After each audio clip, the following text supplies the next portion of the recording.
50, 45, there goes Davis. Oh my God! Davis is going to run it all the way back. Auburn's going to win the football game. Auburn's going to win the football game. He ran the missed field goal back. He ran it back 109 yards. They're not going to keep him off the field tonight. Holy cow! Oh my God! Auburn wins. Auburn has won the Iron Bowl.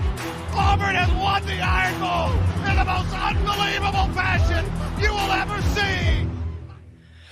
Let's go. Welcome everybody to a brand new edition of the Dream Wager, episode 297 on this lovely Saturday morning, August 19th, 2023.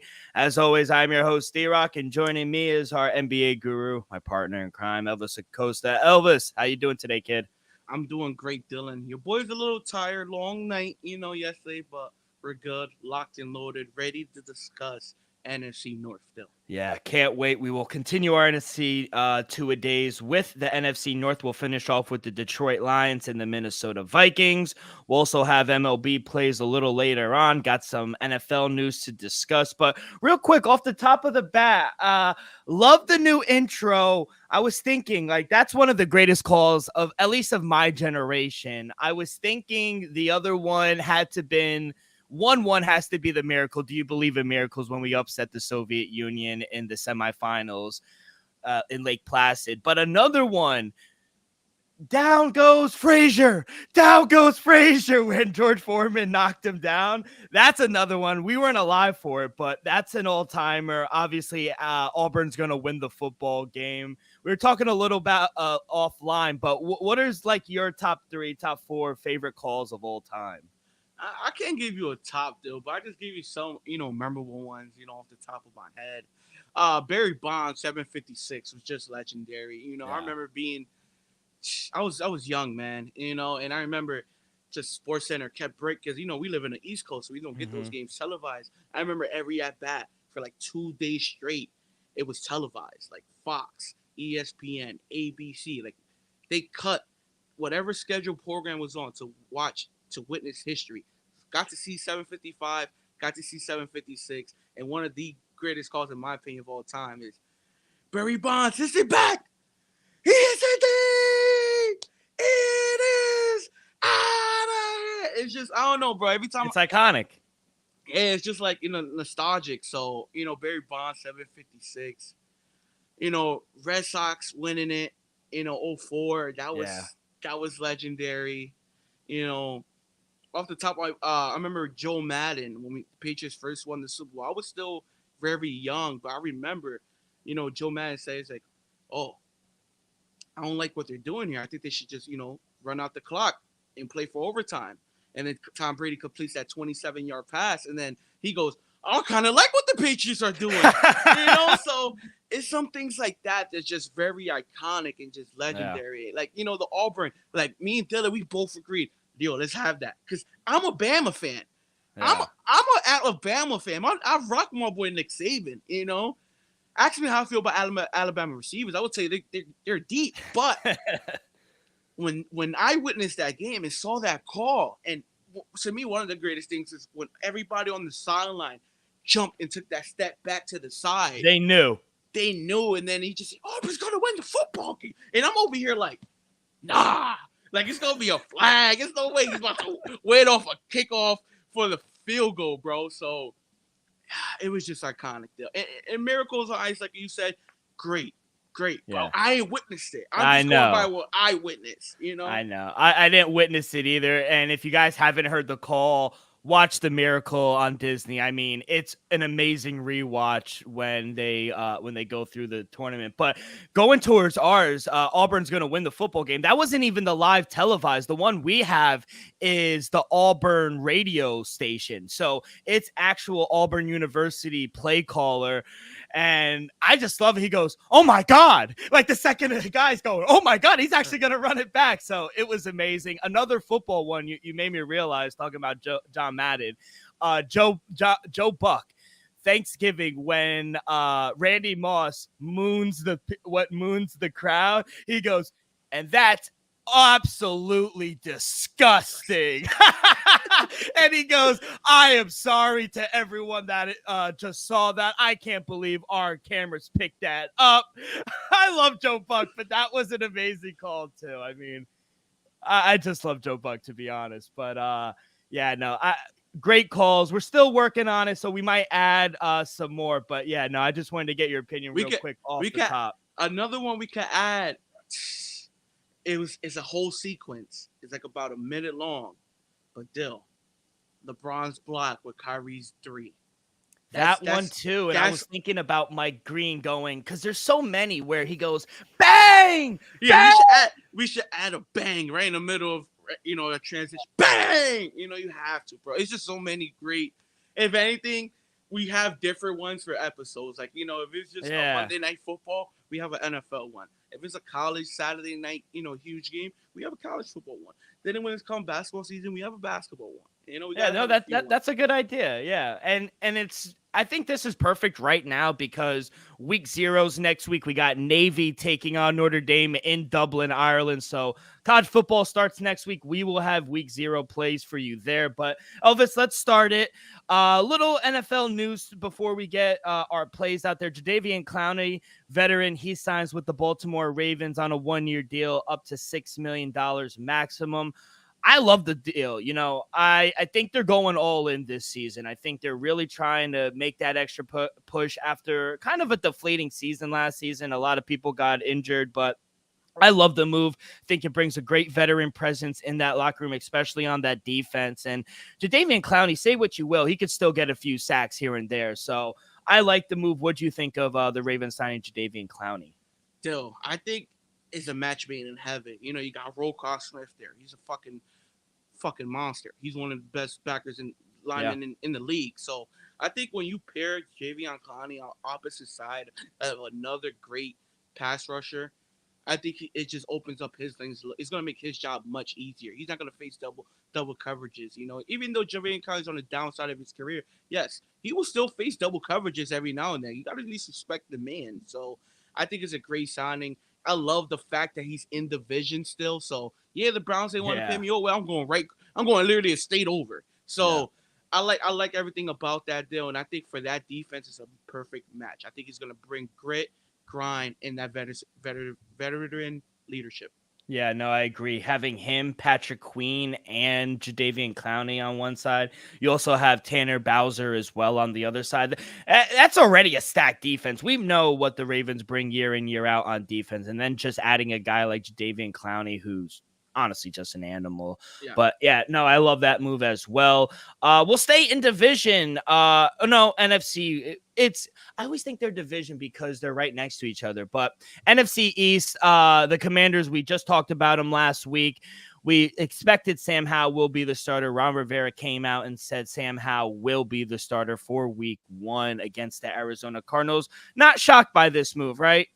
Nah, Dill, I kind of expected him. We saw what he was able to, at the end they say what you want. He did beat the Cowboys last season, who won 12 games. Yeah. Who was a top 10 defense. Might have not showed it in that game per se, but they were a top 10 defense. They were a top 10 offense, and it was a 12-win team. So I think you got to put that in perspective.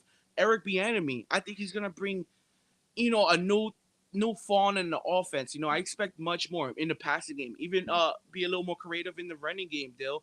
I expect Eric Bieniemy.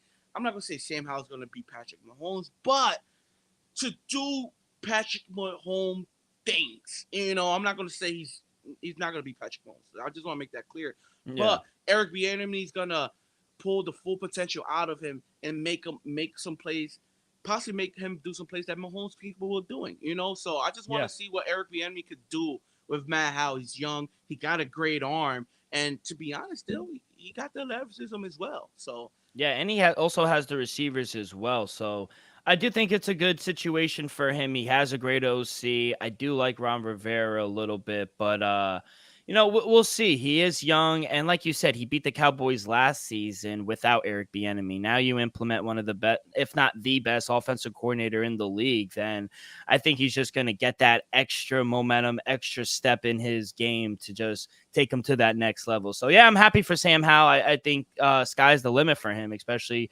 under Eric Bieniemy. So other news, running back Jonathan Taylor, he returned to Indianapolis on Monday. He practiced, and then after he left again due to personal reasons. His absence, according to the team and the GM, are excused absence, so he won't get fined. But the latest Jonathan Taylor drama saga continues in Indianapolis. I don't want to keep harping on the subject, but do you actually think he'll play this season for them? Because it just seems like it's one thing after another. Still, to be honest, I think he will. If it realistically, Dill, he has to. At the end of the day, he's playing for a contract. If he's under contract, and the back injury was serious, maybe, yeah. But at the end of the day, he's looking for a long-term deal. The only way he's gonna get a long-term deal done if he plays this season and have a productive season. Trust me, we saw what the Jets and Le'Veon Bell did. Trust me, no other NFL running back will ever get a contract after missing a full season and to get a 4-year deal upwards of $50 million. Never will happen in the history again. Maybe in 100 years from now, but not in our lifetime. So I think if Jonathan Taylor wants to first get a long-term deal done and get a nice payday, he has to play this upcoming season.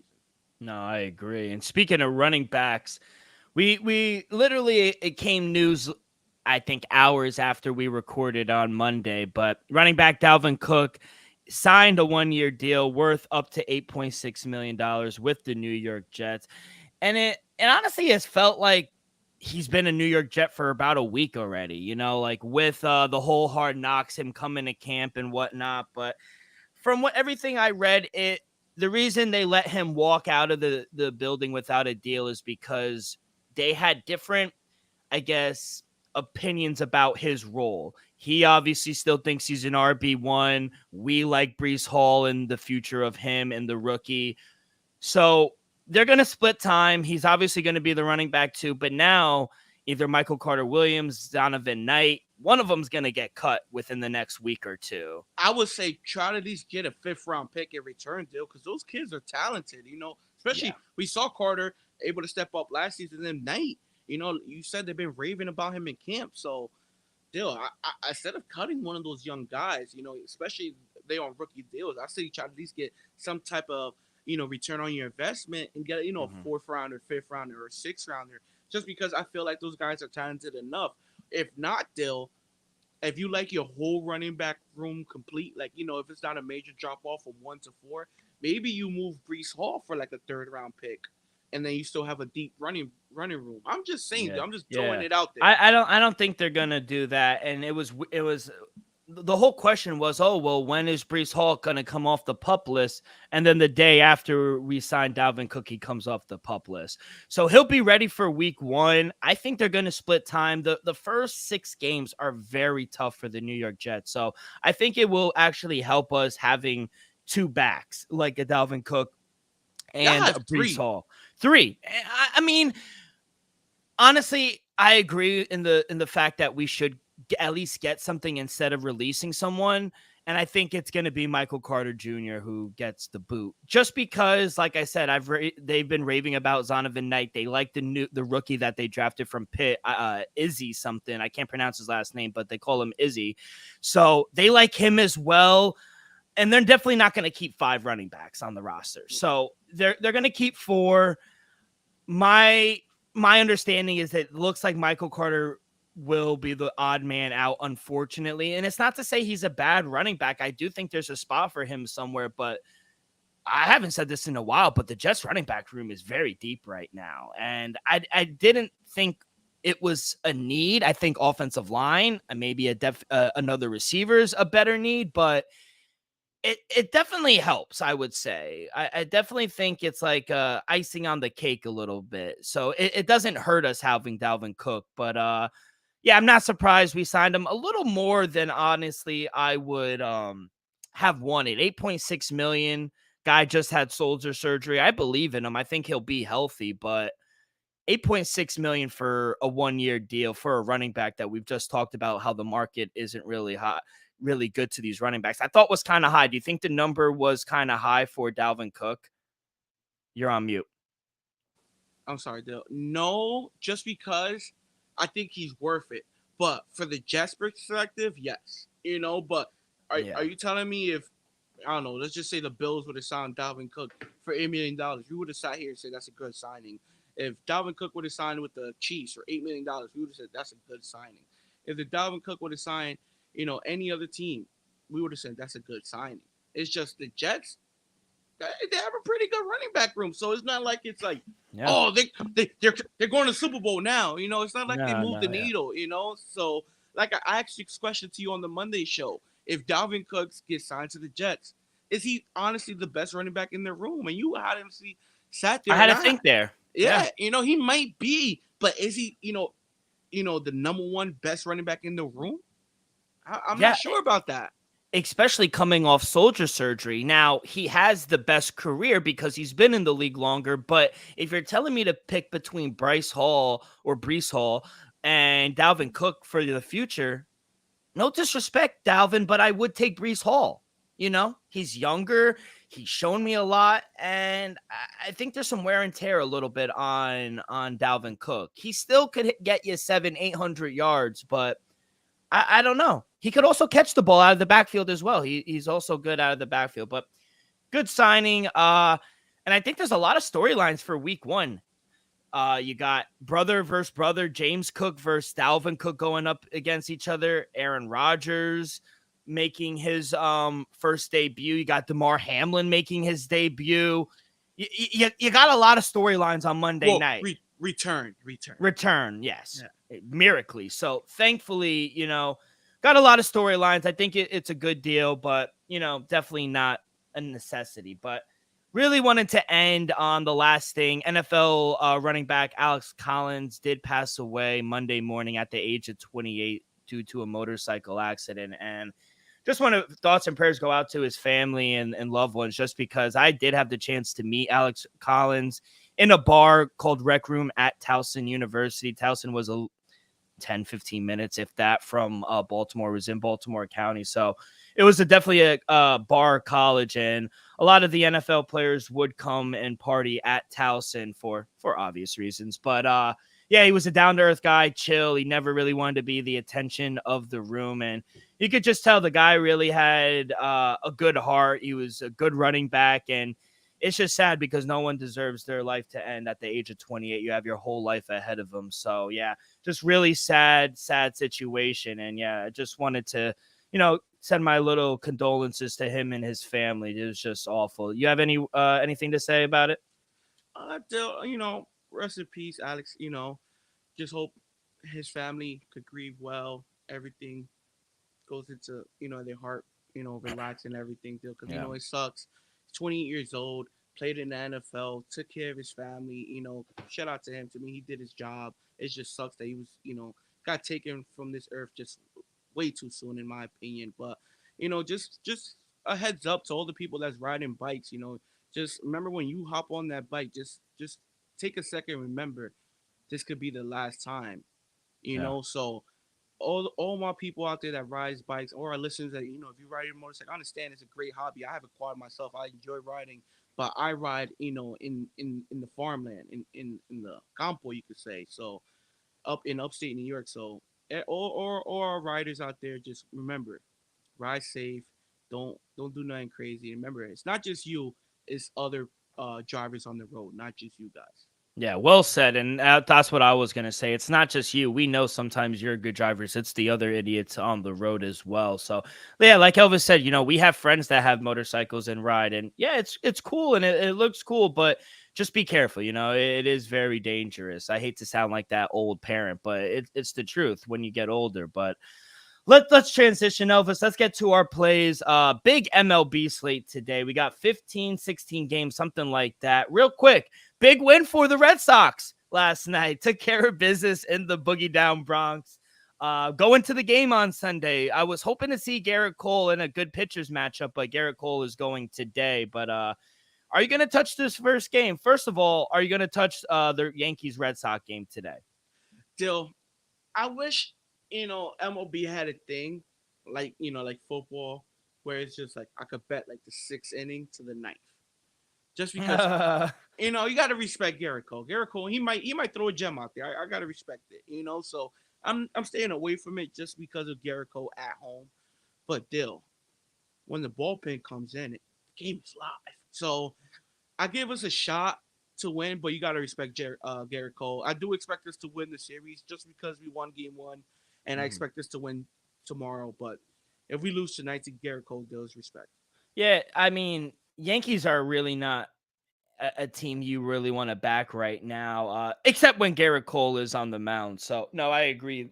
I agree there. But first game on the board for me, I'm going to take the 2:20 start time between the Chicago Cubs and the Kansas City Royals. Cubs minus 210 favorite, plus 176 for the Kansas City Royals. Over under is at 9.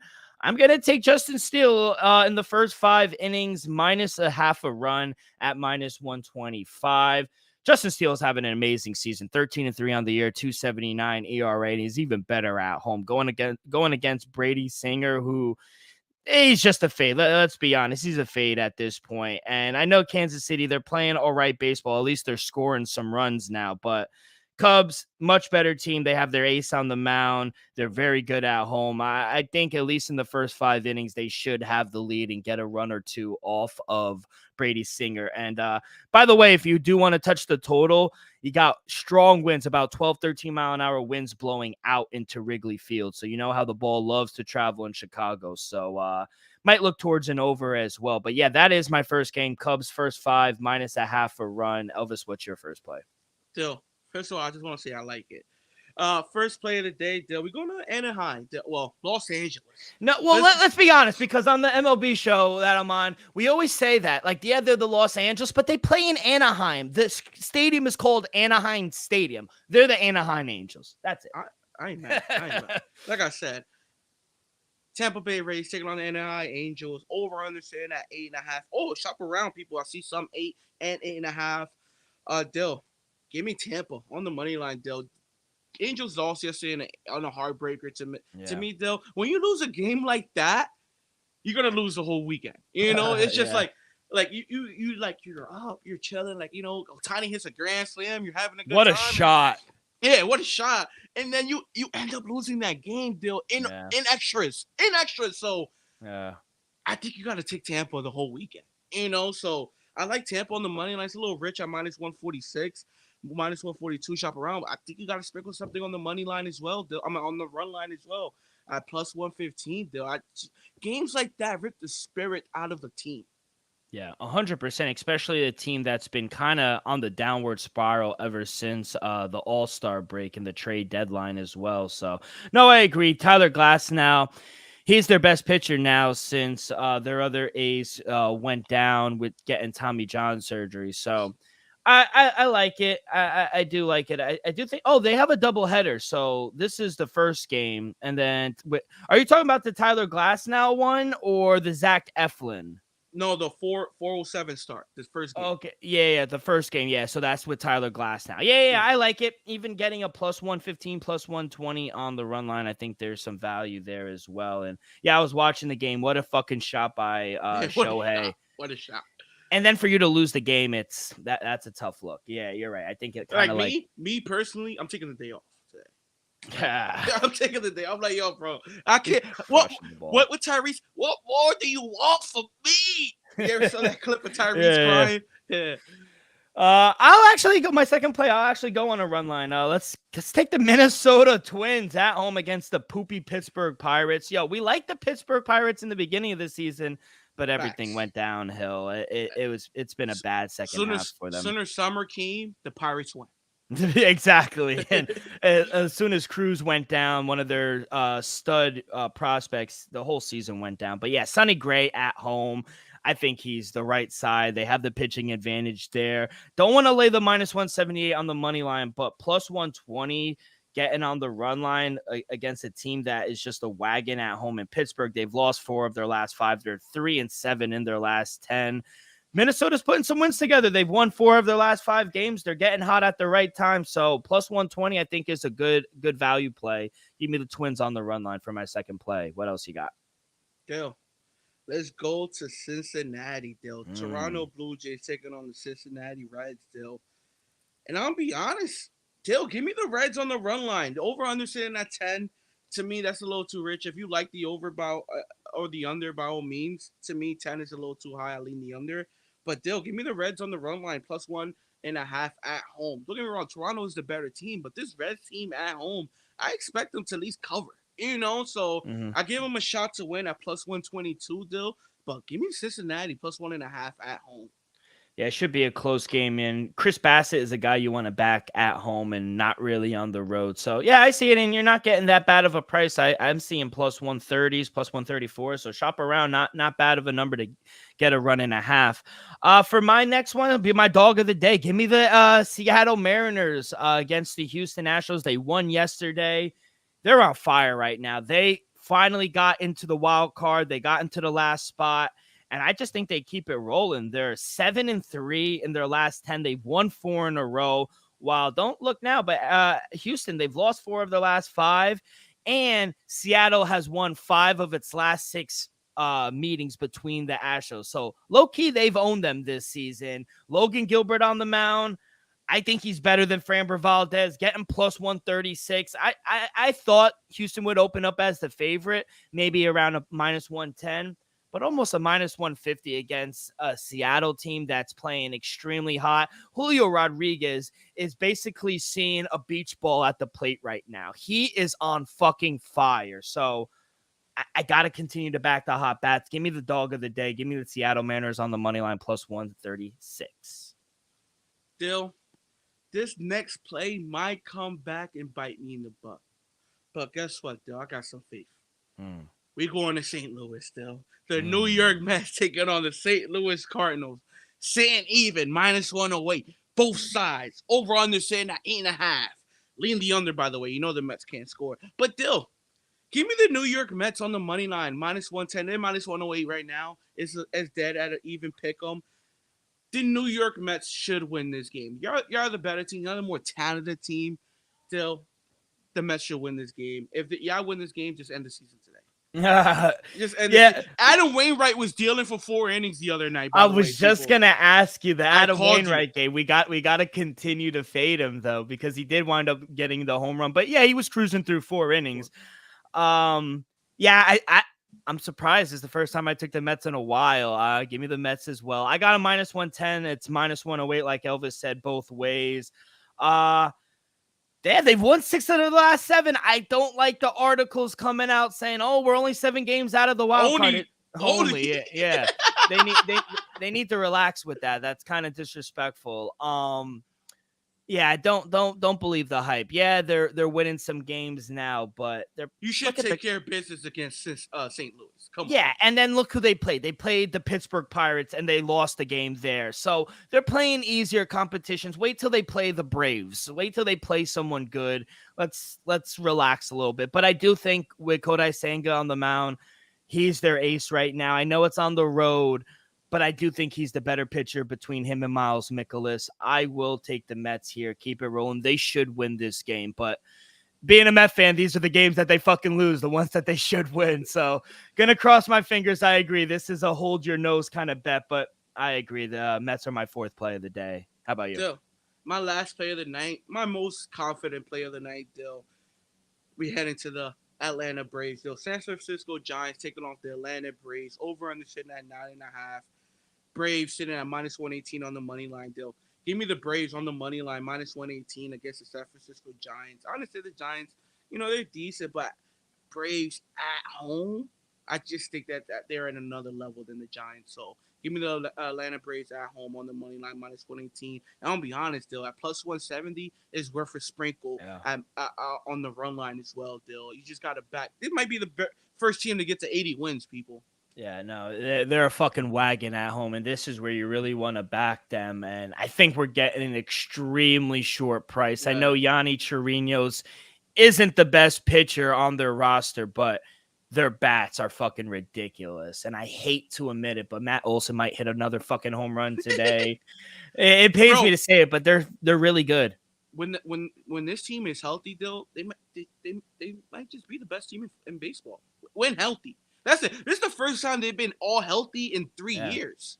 Yeah, and now you have Max Fried coming back. He's Yeah. dealing. It is scary. I will Past admit 3 years, it's either been pitching or Acuna or somebody ran or a few players, Acuna's together. just he's on a different level too. Matt Yeah, Olson, Austin Riley, like I, their lineup doesn't they're have a lot deep. of hole. You know Yeah, what? they're deep. You know what this team reminds me of? The Nationals team from 2018 that won it. I don't Like want them to win. Don't I tell me I that. understand that, but they're like they I don't know. got they're just so deep across. I know. It Yeah, pains me to they say. got Acuna, a couple stars, but the whole lineup, bro, it's just solid. It's just deep. Ronald Acuna Jr. starts it off. Then you got Michael Harris Jr., who's not bad at all. He's a center fielder, covers so much ground. Austin Riley, Matt Olson, who fucking has 43 home runs. Azuna, the DH. You got Eddie Rosario in left field. You got Travis d'Arnaud. You have Orlando Rica at shortstop, and then they traded for Nicky Lopez in second base. So, yeah, they're deep. I don't think I don't have to say much. And I think we're getting a short number. I know they're Yanni Chirinos. He's not the best pitcher, but San Francisco doesn't look good. They've lost 7 of their last 10 games, and they're just not playing good baseball. While they're 8-2. The Atlanta Braves, they won 4-0 yesterday. Spencer Strider struck out 10 batters and only allowed 1 hit through 7 innings. He was absolutely dealing. So I think the bats are going to continue to struggle for them. I know Logan Webb, it might be a little lower scoring because I do like Logan Webb a little bit, but I mean, with that lineup that I just read off at minus 118 at home, I think the books are begging us. It might fuck be a us. trap. It might be a trap. It might be, but I'm falling for the trap. I mean, minus 118. I don't think we're ever going to get that at home for the Braves. So, yeah, those are my 5 plays. We were lockstep on the last 2. I was not expecting that. I thought you were going to take Seattle. That's a bad sign, people. So if anything, parlay the Cardinals and then parlay the Giants. It probably be like plus 300-400. And, because the fact that me and Dylan both put them, it's not a good sign. Not a good sign.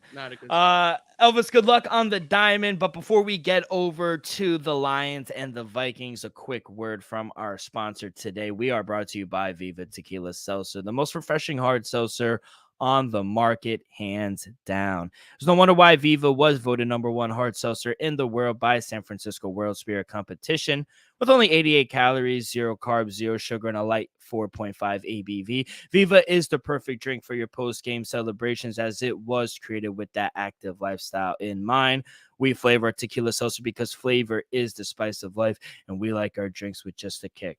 Just like how we like our lives, whether it's Huckleberry playing a round of golf with the boys or an elderberry on a Saturday night watching UFC 292, it doesn't matter. Our favorites pair perfectly with that Artisanal Blanco tequila for that subtle and refreshing drink. Our belief here at the Dream Wager and at Viva is to live long, live well, and live it up. All right, Elvis, let's finish off the NFC North with the Detroit Lions and the Minnesota Vikings. We will start in Motown with the Detroit Lions to win the Super Bowl 21-1, to win the NFC 800 plus 800, to win the NFC North. They have the best odds plus 145, and win total sitting around 9.5 to make the playoffs. Yes, minus 178. No, plus 144.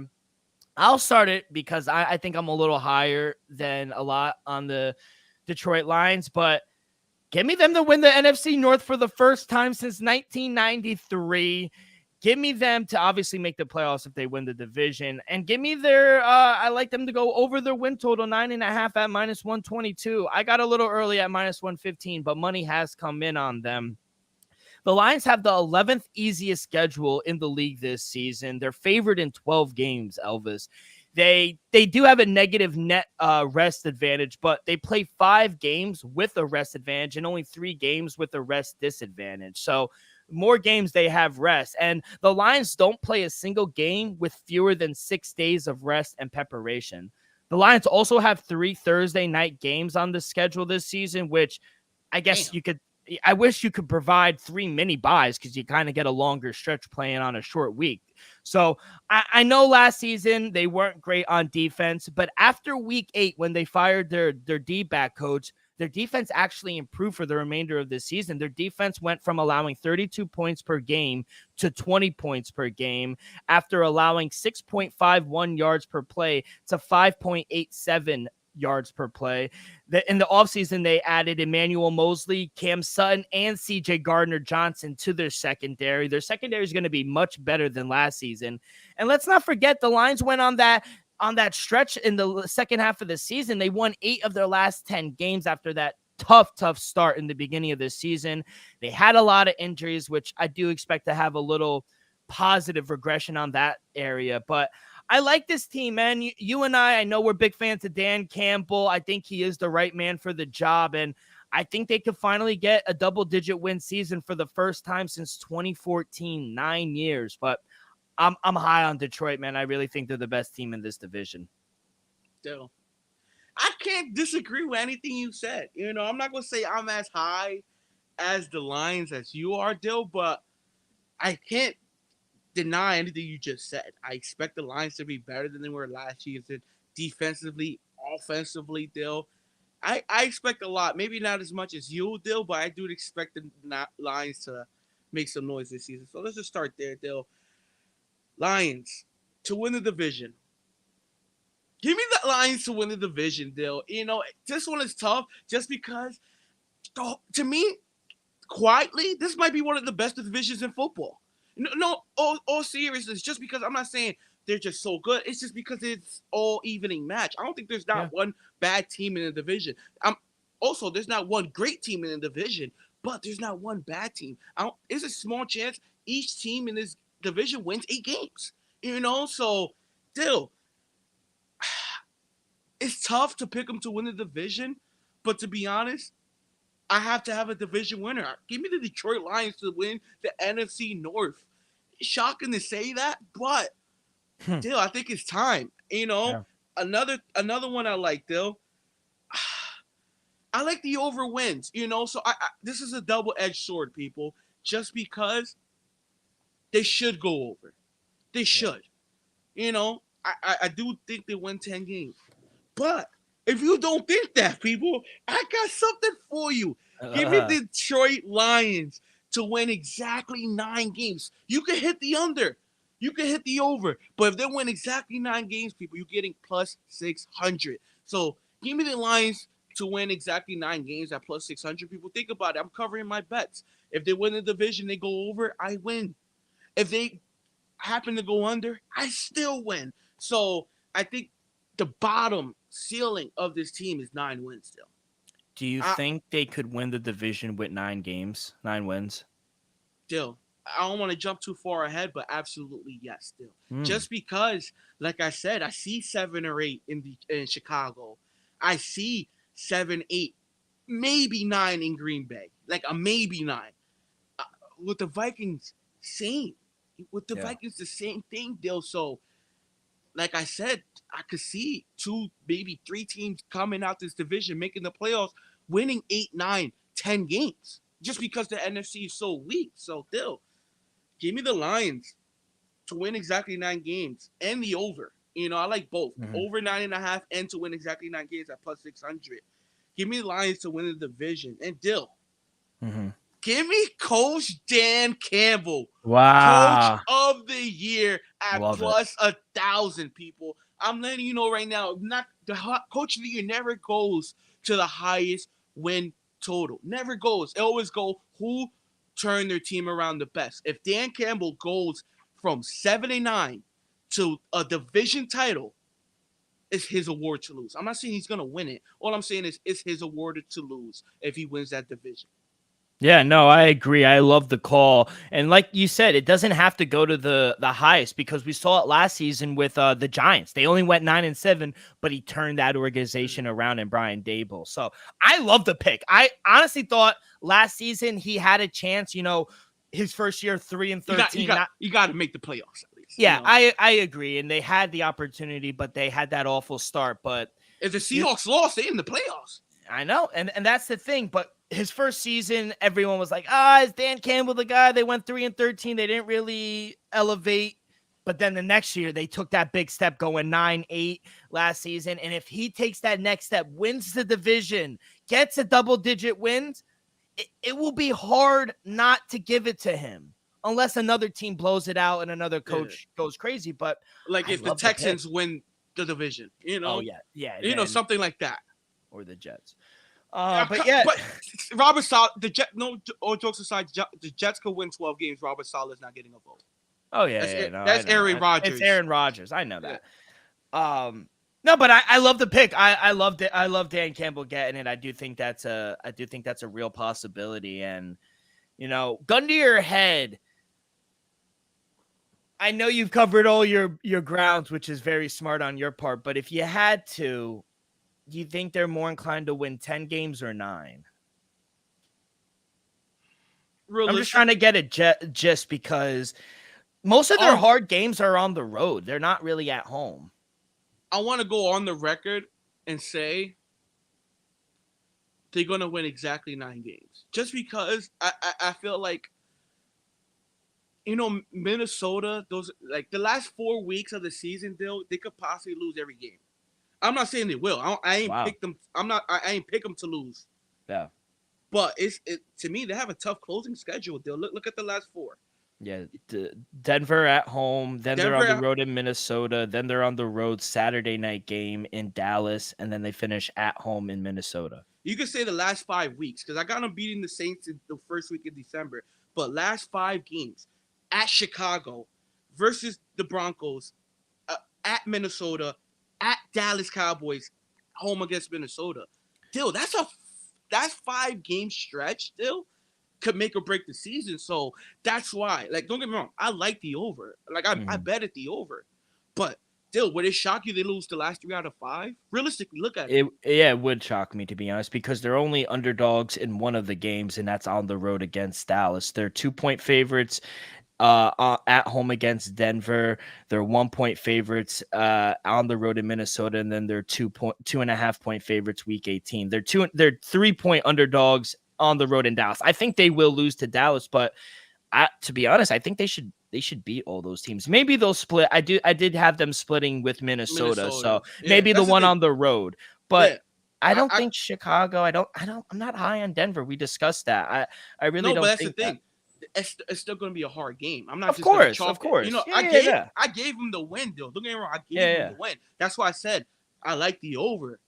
But can they lose to the Broncos? Yes. Can they lose to Minnesota at home? Yes. Can they lose to the Chicago in Chicago?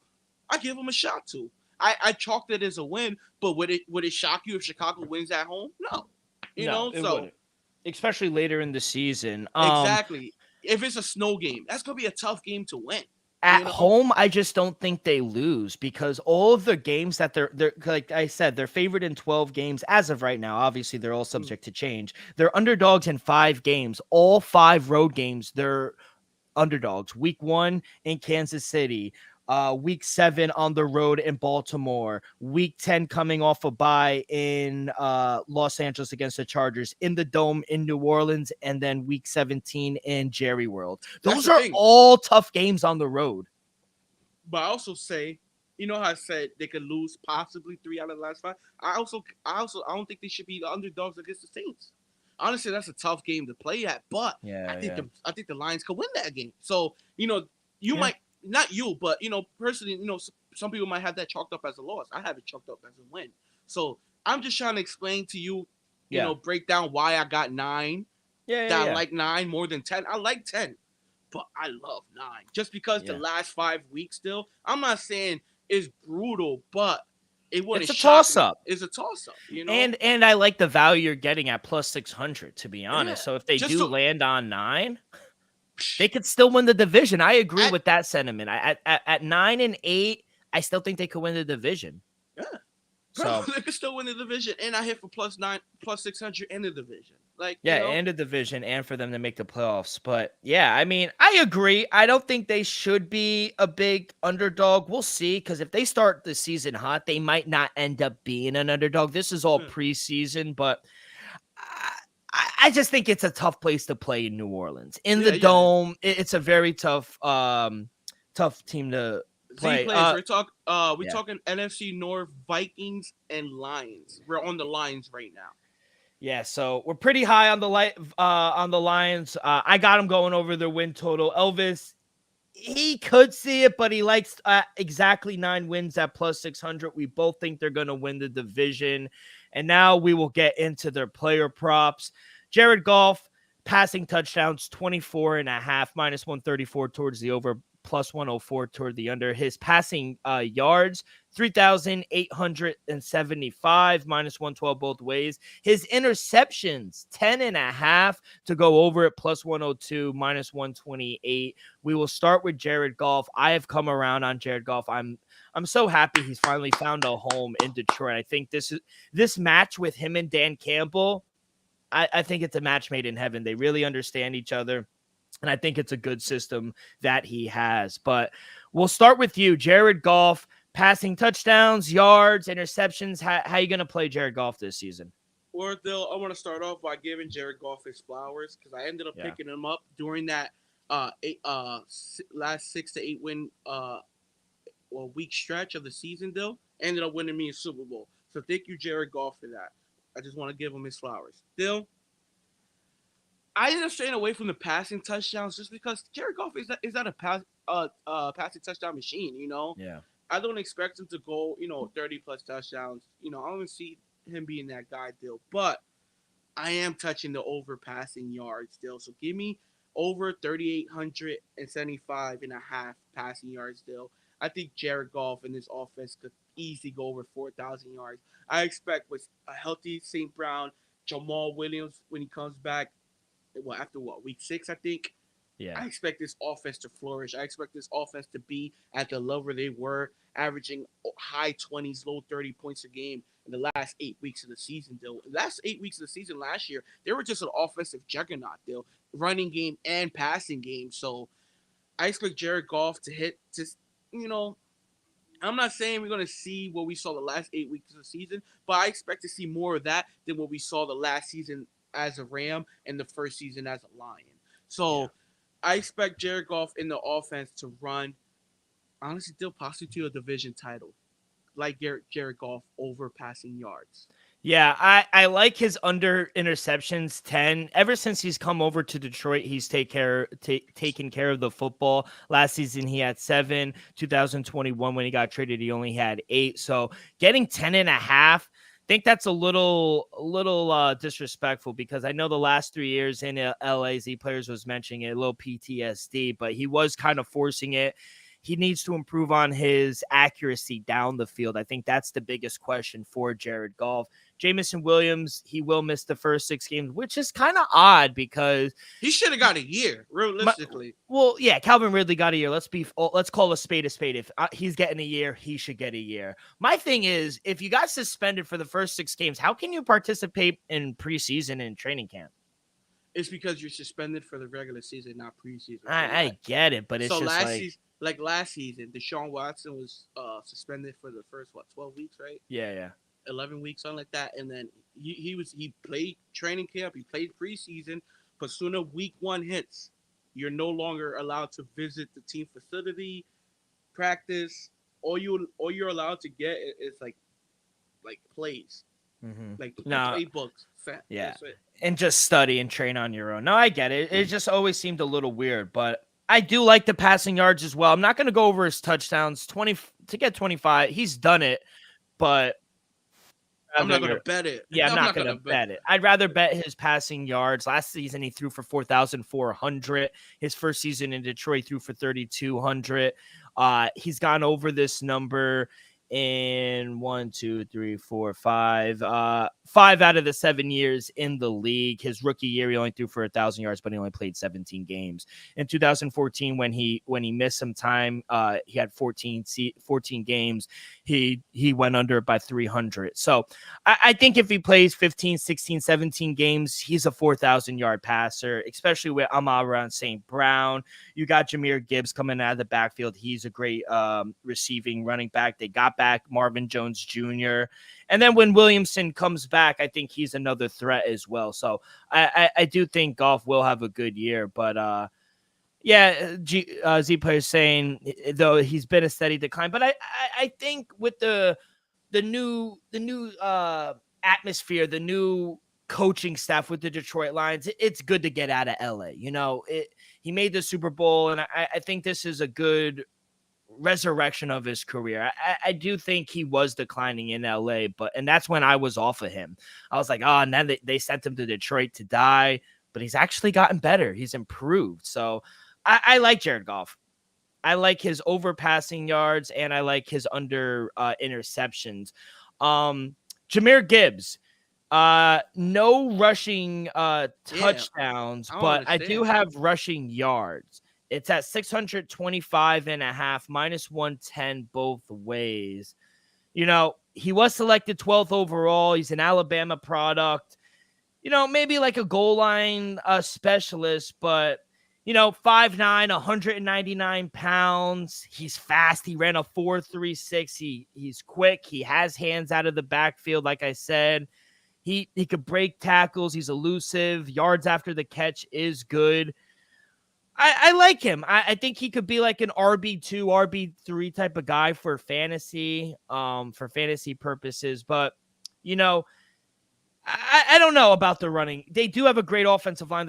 I would argue they're coming in as the second best offensive line. I don't know if they're the second best, but I definitely think they have a top 5 offensive line. So he definitely should get a good amount of yards, and I'll go over it. I'll go over 625. I know he's a pass catching receiver in the backfield, but I think if David Montgomery in the backfield, when he got over this number last year, or 2 years ago, excuse me, I think that Jahmyr Gibbs is definitely a better running back. So I'm going to go over just basically on pure talent and my eye test that I've seen in Alabama and this offensive line with Penny Sewell and everyone. So I'm going to go over his yards, but not the most confident. How about you?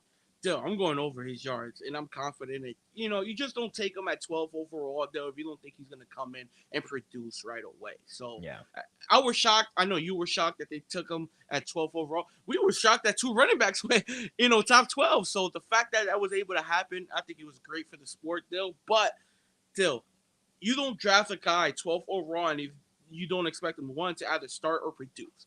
So I expect this kid to go in there, catch balls out the backfield, and run the ball. Maybe not be running back 1 come week 1, but definitely find that spot sometime early in the season, Dill. So give me the over rushing 625.5, Dill. From what I've seen in Alabama, I understand that's just college, but at the end, it's the best conference in college.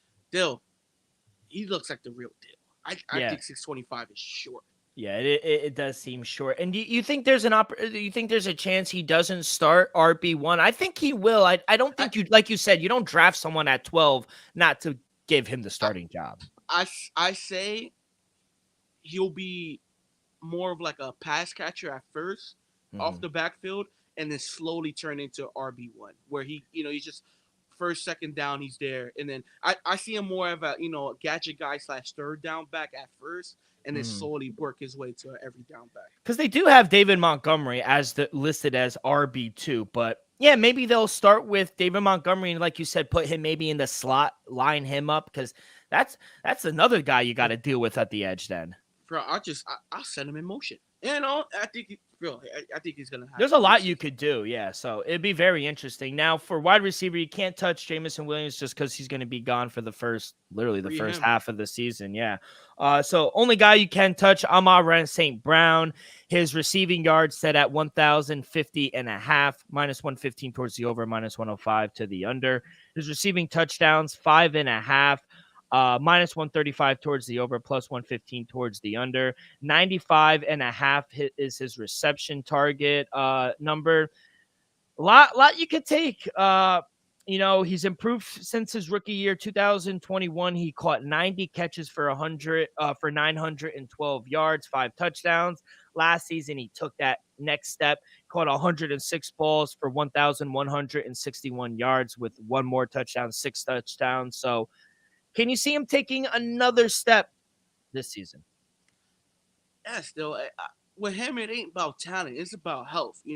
We saw Amon St. Brown take that next step, become, honestly, a star wide receiver in the league with Jared Goff. It's just, he'll come 3-4 games, light it up, miss next 2 games, come back, light it up, and then miss another few games still. So to me, it's just injury. Is he going to be healthy all season, or is he going to have a nick here, nick there? Because I'm not questioning his talent. I think he's a 1,000-yard receiver all day. I think he gets at least 12, 14, if healthy, honestly. Or 5.5 touchdowns, I think is low. I think he could get somewhere 7 to 8, you know. And then receptions, though, I think he's a true number one wide receiver. I think he could be 100 ball catcher deal. It's just, is he going to be on the field for 17 games? Is he going to be in the field for 14 games? I like the over at 15 games still, but is he going to be able to play 15 plus games? That's my only question. Talking about, so he didn't miss a game in 2021. He played 17. Last season, he missed one game. He played 16 games. So he has gotten hurt in games, and has missed the rest of the game. But he really hasn't missed that much time after looking at it. I do think he's definitely a 100-catch receiver and a 1,000-yard receiver. So going to go over 95.5 receptions. I think he catches 100 balls, especially that first 6 games. I think he could really light it up without Jamison Williamson. 5.5 seems small. I'm not going to touch it. It's a little chalky at minus 135. I don't want to lay that in the future market. But I agree. I think he goes over his receptions at 95.5. And I also like his receiving yards over 1,050. He got 1,100 yards last season. So with Jamison Williamson not being there, I get they got Marvin Jones Jr. back, but he's a veteran. He's not going to go out there and catch 100 balls. So I'm on Ray St. Brown. He's good for a solid 60 for like 800. You know, he's got a few touchdowns. And he's good in the red zone. I will say that, Marvin Jones Jr. But I'm big on Amon-Ra St. Brown. He's definitely their wide receiver number one, and I expect big things out of him, especially the first 6 weeks of the season. And before we get to the Vikings, Aiden Hutchinson, his sack prop is sitting at 9.75. Over is at minus 118. The under is at minus 108. Last season in his rookie year, he had 9.5 sacks. So if he just gets one more assist or one more sack, he can go over it. I think he's going to have a bigger sophomore season. Last season, he had 54 he had 52 total tackles, 34 solo, 18 assisted, and like I said, 9.5 sacks, 2 fumble recoveries, 3 interceptions. So I think the guy's he's going to break out. He's from Michigan, playing with his hometown team. I think it's a perfect fit for him. I think coming off the edge, he's going to be a beast. I expect at least one more sack from him. So I'll go over Aiden Hutchinson's sack prop as well. Any play here? Yeah, Dale. I ended up taking Aiden Hutchinson, 10 plus sacks. You could take the over as well, but 10 plus sacks at minus 112. To me, that was just a little better odds. Always squeeze. You always try to find the best bet for your money. So Aiden Hutchinson, 10 plus sacks at minus 112. Yeah, that's a good call. Instead of paying the extra 6 cents, you just get 10 sacks, which would be one more sack. So yeah, no, that's a good call out by you there. I didn't even see that. So that's going to conclude. I think we're pretty lockstep with mostly Detroit plays and their future for them as a team. But let's kind of go on over to the Vikings, where Elvis, I was telling you before we came out on live, and I was just having real trouble. I mean, they're definitely going to regress. They're definitely not going to start 11-0 like they did last season. They did sign Brian Flores, your boy. You met Brian Flores as their new DC. Try to fix that defense as much as they could, because let's be honest, that was the main problem for them last season. They were hurt. They had a lot of injuries on defense last season. They did add Lewis Kine. They added Andrew Booth Jr. They also signed Braylon Mumphrey to their secondary as well. Super Bowl plus 35 to 1 to win the NFC, 12 to 1. They have the second best odds to win the NFC North at plus 260. Their win total is at 8.5. To make the playoffs, yes, even money plus 100. To not make the playoffs, minus 122. Like I was saying, Elvis, I feel like I could make a case for the over. I feel like I could make a case for the under. So it came down to me is I'm just not going to bet their win total, because it's really a coin flip. I can see them going 9-8. I can see them going 8-9. You know what I mean? So I really don't know. It was a stay away from me. And like you said, sometimes the best bet is no bet at all. They're only favored in 7 games this season. They're underdogs in 9 games. They have a tough schedule. I think they have the toughest schedule out of the whole division.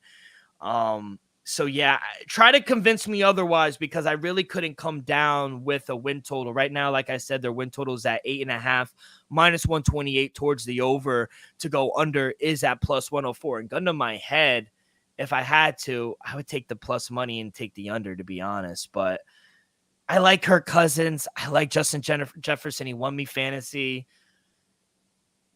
I don't know. It just came down to, it was a flip of the coin, and I really don't see 9 wins. So I got to go under. Yeah, Dill. This was a tough one. I agree with you. I think it's going to be tough. They do have a hard schedule. I agree with you. They probably do have the hardest schedule in the division. They're the only team to make the playoffs last season, so I kind of expected that, Dill. But I don't expect them to regress much. I'm with you. I don't expect them to start 6-7-0 like they did last season. They ended up going 11-5, 12-5. So I don't expect that, Dill. But they ain't really lose, a lot of pieces. To me, they're gonna get better defensively, like with the addition of Brian Flores, like you alluded to, Dill. Don't get me wrong. I don't expect them to be as good as they were last season, but I don't expect a major drop off, Dill. They still got Kirk Cousins. Real quick, can I just tell you? I'm sorry. I just want to tell you who they lost, because I forgot. Interior lineman Dalvin Thompson, they lost to the Browns. Dalvin Cook, they lost to the Jets. Zadarius Smith, edge rush, he's a beast. They lost him to the Browns. Adam Thielen went to the Panthers. Patrick Peterson, he's a little washed up, but still, Patrick Peterson was a beast. He went to the Steelers. Eric Kendricks, linebacker, he went to the Chargers. So they did lose some, but they did add some, I would argue, as well. Yeah. So, sorry to interrupt. And I could say, especially the back half of the players you listed, starting at Adam Thielen, those are all, Darius Smith, huge loss. No, you can't replace that. But from Adam Thielen on, you can say all those guys are the back half of their careers. Yeah, I would agree. I wouldn't say it's a loss. I'm just gonna say they either broke even or improved in those positions. Yes, Zadarius Smith, you're not gonna improve there, but overall around that, I think they're gonna get a little younger and better at the corner position, especially in the secondary. I think they got younger and better at the wide receiver position. Drafting the kid from TCU, he's gonna be a stud. So, I expect the offense to be similar to what we saw last season, if not a little more aggressive in the passing game, just because you're going to have a little more talented wide receiving core with the Justin Jefferson and the young bull from TCU. So, I don't see a major drop-off on defense. If anything, I see the defense improving a little bit, like points per game, stuff like that, Give me the over. It's at 8.5. If it was at 9.5, I would have said no, But for this Vikings team just to win 9 games still, I like it, so I'm not in love with it, like I said. I think it's also worth a sprinkle to win the division, just because I feel at plus 260 is just too good of a number, If they were like, plus 200 or plus 185, I would have been like, okay, but plus 260 in the line, I think the lines are the lines, I expect the lines to be better to win the division. But would it shock you if the Vikings go out there and win the division with 9 wins? No, it wouldn't. Yeah, no, so it wouldn't. I think it's worth a sprinkle, Dill. I think Kirk Cousins still a pretty good quarterback. Justin Jefferson, arguably the best wide receiver in football. I like Devontae Adams more than him, but if you say he's the best, I'm not going to argue it. He's fucking special. He's led the league in receiving since he came in the league, so I'm not denying it. So, Dill, I just feel with even Dalvin Cook leaving, I don't think that's a major drop-off. Alexander Madison, I understand he's not Dalvin Cook, but I don't think it's going to be a major drop-off, So I expect this Vikings team to look very similar, if not better than last season. Yeah, like you mentioned, to the over. By the way, Jordan Addison, USC, that's the boy. He is in concussion protocol as well, but Kevin O'Connell Kevin O'Connell did say he will be ready for week 1. By the way, just needs to slow down a little bit, buddy. So slow it down. But I get it. I mean, like you said, I do think Brian Flores will get that defense a little better. Their secondary and their front 7, they lost a lot of their sack leaders, like we alluded to. But I think Brian Flores is the right man for the job. They did get new offensive coordinator. Wes Phillips, but we all know Kevin O'Connell calls the plays, so it doesn't really matter there. Their rushing room, it's a loss, but like you said, it doesn't really move the needle a lot. Like Alexander Madison is a good running back, but he was the main rusher because Dalvin Cook got hurt last season. So quarterback, I think they have a top 15 quarterback. I like Kirk Cousins. They have a top 5. They have a top 10 offensive line. They have a top 5 receiving core with adding Jordan Addison. They got TJ Hawkinson, Justin Jefferson, and then even Kyle Osborne. He's a good slot receiver as well. So offensively, I'm not worried. It's the secondary. I want to see the improvements. I want to see if Brian Flores is the right man for the job. We think he is. They got Brylan Murphy. They got Andrew Booth Jr., Lewis Klein. They've improved their secondary. They got Smith in the safety position as well. One of the best safeties. One of the best safeties. So yeah, I do think it will be a little different. And let's not forget, last season, the Vikings finished with the 4th worst field goal opportunity as well. Greg the Leg, he had a bad year last season. So I expect a positive regression from that aspect as well. So I'm not going to fault you. I understand the over. I could see them winning 9 games. I just worry about their schedule. It is very tough, but a lot of them tough games, like we were saying to Detroit, a lot of them are on the road. A lot of these hard games are home. They get Kansas City at home. They get San Francisco at home. They get New Orleans at home. They get the one tough game on the road is week 2 in Philadelphia. And I would argue week 15 at Cincinnati, but they get the Chargers at home. You know, they get a lot of these teams at home, which, like you said, Minnesota, the Dome, it's a loud place to play. Skull. And the play, we know the Minnesota fans are loyal. That game is going to be sold out week in, week out. Beautiful stadium, by the way, I would argue. But, I wouldn't argue with the over. No exact total for you on this one, right? No exact total, though, just because it's all over the place, you know? Like I said, I agree with you.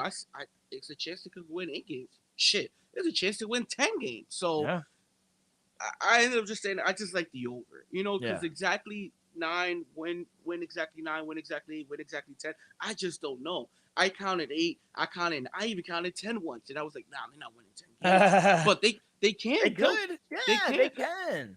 No one expected them to do what they did last season. That's the thing. No, I agree. And it wouldn't shock me if the Lions wind up being the Lions again and Minnesota sweeps in and wins the division. It wouldn't surprise me at all. So exactly. It wouldn't shock me if Minnesota sweeps the Lions and they go in at 9-8. Lions are 8-8. Packers are like 7-9. And the Bears are around like 7-9, 8 and around there.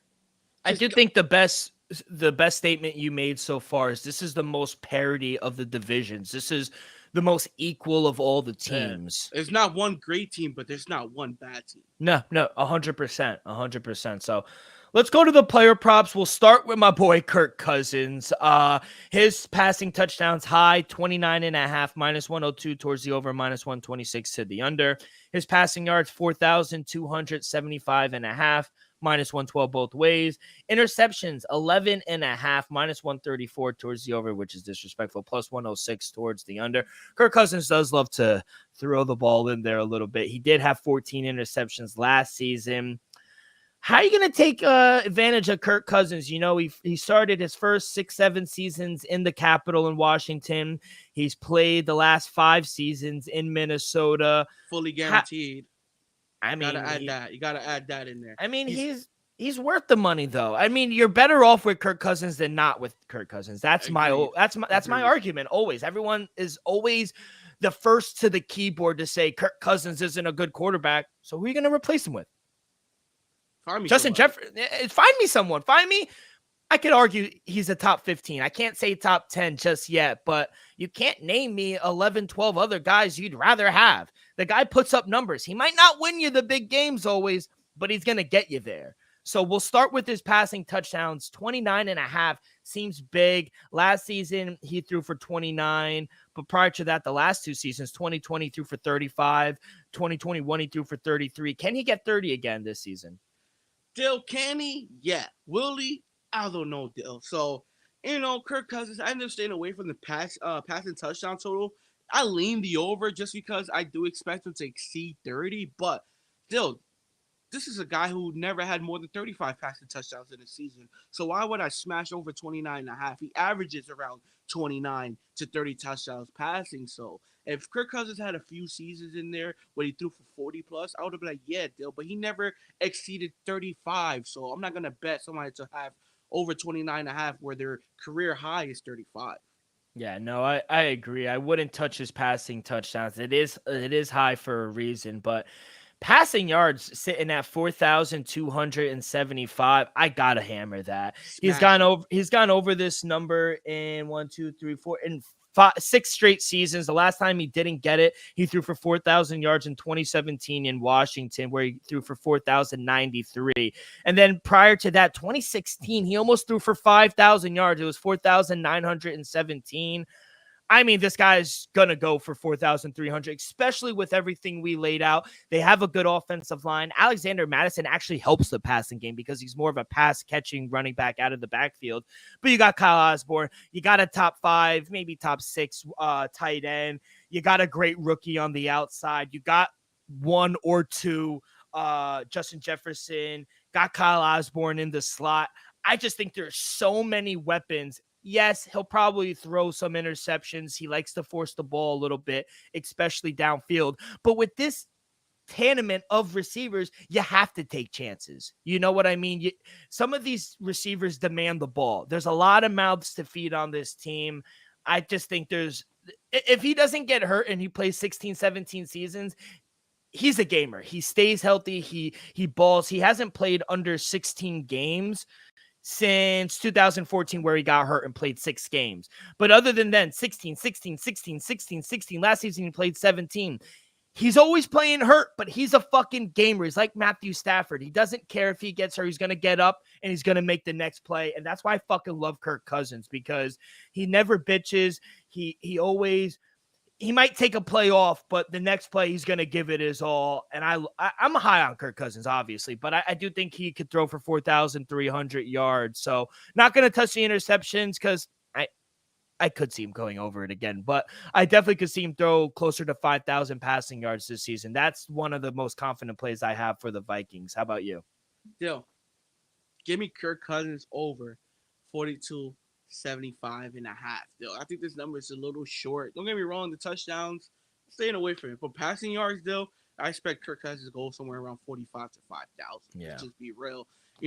With the offense, we losing Dalvin Cook. This is going to be a pass-first offense with Justin Jefferson, the kid from USC, and Osborne. Still, I even like T.J. Hawkinson. I think he's underrated, one of the best tight ends in football. He's underrated, but I think he belongs in the conversation as a top 5 tight end, in my opinion, Dill. I just like Kirk Cousins' passing ability, Dill. Don't get me wrong. Yeah. He small chance he goes over interceptions. Yeah. But you gotta love the risk. I love the fact that he's not scared to fit it in the tight window.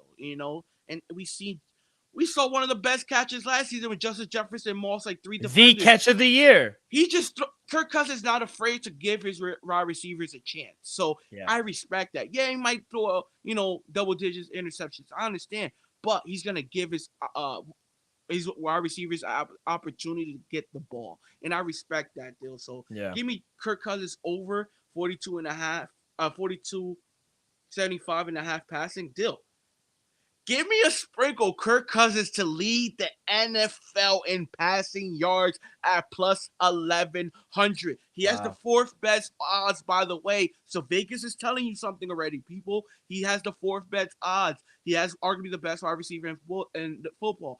Have the young kid coming out of USC. Has T.J. Hawkinson. Has Osborne, like Dylan said, Dill. And not having Dalvin Cook. They're going to be a pass-heavy offense this upcoming season. I expect Kirk Cousins to not only go over his passing yards, but to possibly lead the league in passing yards, people.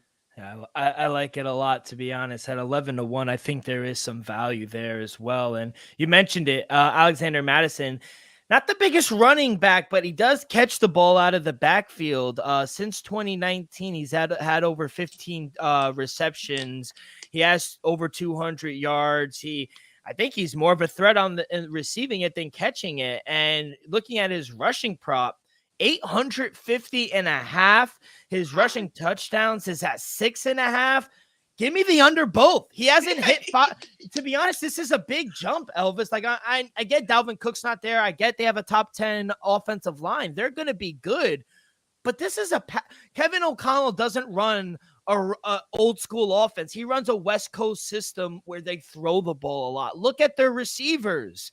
You know, they're not going to sit there and run the ball with Justin Jefferson, Addison, and TJ Hawkinson. They're going to throw the ball. They have Kirk Cousins. His rookie year rushed for 462 yards, then 2020 434, 2021 491, and last season he had a decline. He rushed for 283 and he played all 17 games. How is he going to get over 850.5? I have to hammer the under. 6.5 touchdowns is crazy too. He hasn't gone over 5 touchdowns. He got 5 touchdowns last season, but rookie year, 1 touchdown. 2020, 2 touchdowns. 2021, 3. So I guess he's making a little improvement each year, but 6.5. You're telling me he's going to get 2 more touchdowns, maybe at the goal line, but yeah, I got to hammer. No disrespect to Alexander Madison, but he's just not a running type running back. He's more of a pass catcher out of the backfield. So I got to hammer both unders here with Alexander Madison. What about you? I'm going to lean the under 850.5 just because, like I alluded to earlier, I expect this offense to be a pass-first offense. You know, I expect the offense to flourish and be surrounded around Kirk Cousins and Justin Jefferson. So that's just my opinion. But, Dill, I'm going to lean the over touchdown 6.5, Dill, just because I think he's going to clean up a lot of the dirty work in the goal line, Dill. I think he's going to be the number one target come to goal line. I think Justin Jefferson, Kirk Cousins, and the guys, even with TJ, is going to get most of the work. So I lean his over rushing touchdowns just because I think it's either going to be him or Hawkinson getting most of the targets / rushing attempts in the red zone. Don't get me wrong, the young guys are going to get you down the field, but when it comes to to get in the end zone, I think that's the running back and tight end's job, Dill. Yeah, I could see him definitely getting over the touchdown, but rushing yards is just astronomical. Yeah, 850 is high. When you got a lot of these star running backs and there's only like 900 and then he's at 850, I'm like, come on. Saquon's at 1,000 flat. You telling me he's only 150 yards shorter than Saquon Barkley? No. I don't even know if he can establish himself as an RB1 and for fantasy purposes. I get Dalvin Cook. I get they have a good offensive line, but this is just not a running back you want to draft for fantasy because I don't think they're going to run the ball a lot. I really don't. So maybe when they had Dalvin Cook, they had the opportunity and the trust with Dalvin Cook, 4-time Pro Bowler. He could run the ball with him. But with Alexander Madison, no disrespect, I just don't think he's that type of guy. So only 2 receivers you can take advantage of in the future mark prop. No Jordan Addison with the rookie and no Kyle Osborne, but Justin Jefferson and TJ Hawkinson. We'll start with Justin Jefferson. Receiving yards, 1,375.5 minus 112 both ways. His receiving touchdowns is at 8.5. Now, he's only gone over his receiving touchdowns 1 year. It was back in 2021.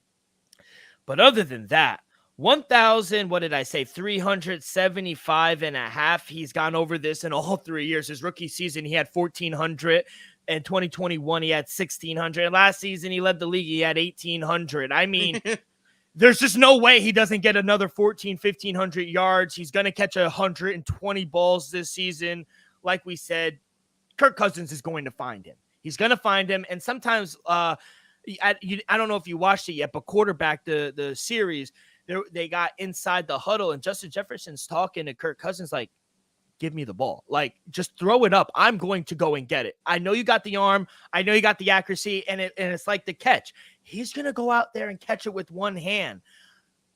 I don't know how you don't go over his receiving yards. It's for them to put it at 1375, I thought was a little crazy. I thought it would at least put it at 14 where he's gotten the lowest in his rookie season, but He's 1,500 receiving yards every year for me. So I got to hammer the over his receiving yards. I wouldn't touch the 8.5. He's only gone over it one time out of his 3-year career, but it wouldn't surprise me if he went over. But I feel more confident about his receiving yards. How about you, E? Same deal. Give me the over. The fact that it's at 1375, a little disrespectful. Don't get me wrong, people. I expect a regression for fucking 1,800 fucking yards. Don't get me wrong. 1,800 yards. Or he just goes for $2,000 again. Yeah. It might be out the picture. If the over-under was like at 1525, I would have been like, sprinkle something on the over. But at 1375, people, I think Justin Jefferson, like his floor is his rookie season, like 1,400 yards. That's like his floor. Like I feel like he could get 1,400 yards with no disrespect with Zach Wilson as a quarterback. I'm just throwing it out there. So with Kirk Cousins, still, I just see him. Put it like this. I expect at least 1,600 from him. I'm not saying we're gonna see 18 like last season, but 1,600 to lead the league again. Justin Jefferson. I do like it. I mean, I think he's the best. A little biased because he won me fantasy, but I mean, you can't argue if he's 1 or 2. I think you can't go wrong with either. I had Devontae last season. So. Yeah, I mean, you can't. It's like always like the baseball. I'll switch it to baseball real quick. It's like, oh, who would you rather have, Derek Jeter or Kyle Ripken? I mean, it doesn't really matter. They're both first ballot Hall of Famers. So, so we're both high on Justin Jefferson. TJ Hawkinson, though, I will say numbers are a little inflated. Receiving yards 750.5. His receiving touchdowns at 5.5. He's never gone over his receiving yards. Granted, this is a guy that has missed games. Rookie season only played 12. 2020, he was healthy, played all 16 games. That's where he had 723 receiving yards, but he still didn't go over that number. But then after that, he's missed time. 2021, 12 games. 2022, 7 games. Then he got traded midseason to Minnesota. Only played 10 games. He even missed time early on in the season. So he's never gone over this 750 mark, maybe a full season, but he's the type of guy where I do think he'll miss a game or 2. His receiving touchdowns, like I said, it's sitting at 5.5. He's only gone over this number one time, and it was back in 2020 where he played all 16 games and he only got 6 touchdowns, so he got 1 over it. I'd have to pass on both. I think there's a lot of mouths to feed on this team. Like we said, Kyle Osborne, Justin Jefferson, Jordan Addison's going to get a lot of attention as well. I just think 750 yards to get 800 receiving yards with this group of guys is a lot. I just don't see it. So I'd have to pass on both of TJ Hawkinson's props. How about you? Still, give me TJ Hawkinson over 5.5 touchdowns. I just feel like when it comes to the red zone, I think he's going to be the number 1 target this season. Honestly, Justin Jefferson, special still. But I think when it comes down to the goal line, I think TJ Hawkinson is going to be the number 1 target, Dill. I just feel like, don't get me wrong, I'm not going to touch the over 750.5 like you alluded to. He can't stay healthy a full season. I don't expect him to have huge numbers in the receiving game, but I expect him to have, possibly, if he plays, that's the thing. If he's healthy, Dill, I expect him to go over this number. If healthy, I expect him to go anywhere from like 6 to 8 receiving touchdowns or in the red zone, Dill. Yeah. So give me Hawkinson over 5.5 receiving touchdowns, Dill. He should go over this number if he plays at least 12 to 15 games. Yeah, 100%. But Elvis, that's going to do it. I think we're pretty lockstep on both of the. Yeah. One last thing, people. Let's not forget, in the playoff game against the Giants, he was the number 1 wide receiver. Justin Jefferson was on cuffs. My man TJ Hawkinson had 10 receptions, 129 in that wild card game. 129. Yeah. So that's a good call out as well, Lee. So yeah, there are going to be games where they're just going to double cover Justin Jefferson the whole game. There are going to be games where they're going to leave Jordan Addison, TJ Hawkinson wide open, and a man's best friend, a quarterback's best friend, is always their tight end. So yeah, huge opportunity for some weeks to target TJ Hawkinson. But yeah, that's gonna do it. Elvis, helping someone move today, huh? Yeah, I'm hoping my aunt moves. So yesterday was a long night. Today might be a long day. Gotta help move. Got the UFC pay-per-view later. So hopefully your boys can at least make it till the main event. If And your boy hopefully you is up make at some the money main, too. yeah, hopefully your boy just is alive and well and awake come 12 o'clock, because I don't think I will be. Yeah, Z plays Premier League going crazy right now. I'll let you guys know my plays real quick of what I'm on, but we got a couple games going on. You have Fulham taking on Brentford. So games that didn't start yet, 12:30. I'll say real quick for the live listeners. I took Tottenham against Man United. Man United did not look good. I took Tottenham on the money line plus 180. I also took Tottenham over 1.5 goals. I took both teams to score. Newcastle versus Man City. So those are the games. And then tomorrow I took Everton and Aston Villa, both teams to score. I took Aston Villa on the Asian handicap -1 plus 115. And then the last, there's 2 games left. I took Chelsea on the money line against West Ham, Chelsea over 1.5 goals. And then Arsenal on Monday against Crystal Palace. I took the over 2.5 goals there. So little Premier League action for everyone. I need a pick for the main event. Are you going with Aljamain Sterling or are you going with Sean O'Malley, Elvis? I'm going Aljamain Sterling, Let's go. Second round submission. I will say choke out, but it could be anything. Yeah. But if I had to pick, I would say choke him out. But second round submission, it could be an arm, it could be a leg, it could be the back, it could be anything. I love it. Well, if you guys are interested, UFC 292 going down tonight at the TD Garden in Boston, Massachusetts. Go on over to Axe Kick Picks. Released an episode last night, 27 minutes, quick, easy. Get you guys all the picks, get you in and out. But should be a fun card. Elvis, thank you so much. That's going to do it for this Saturday edition of the Dream Wager on behalf of our sponsor, Viva Tequila. Elvis, myself, we'll see you guys in a few days. We'll continue our 2-a-days with the NFC South. Ugly division there, but you guys kind of can find all of our episodes wherever you listen to podcasts, Apple Podcasts, Spotify, Stitcher. We go live every Monday and Sunday on YouTube, youtube.com/The Dream Wager. Subscribe, rate, leave us a review. It literally takes 5 seconds. All that good stuff really helps the show grow tremendously. But be a friend, tell a friend. Everyone have a great weekend. Good luck on your wagers. Be safe, be well, and we'll see you guys down the road. Peace.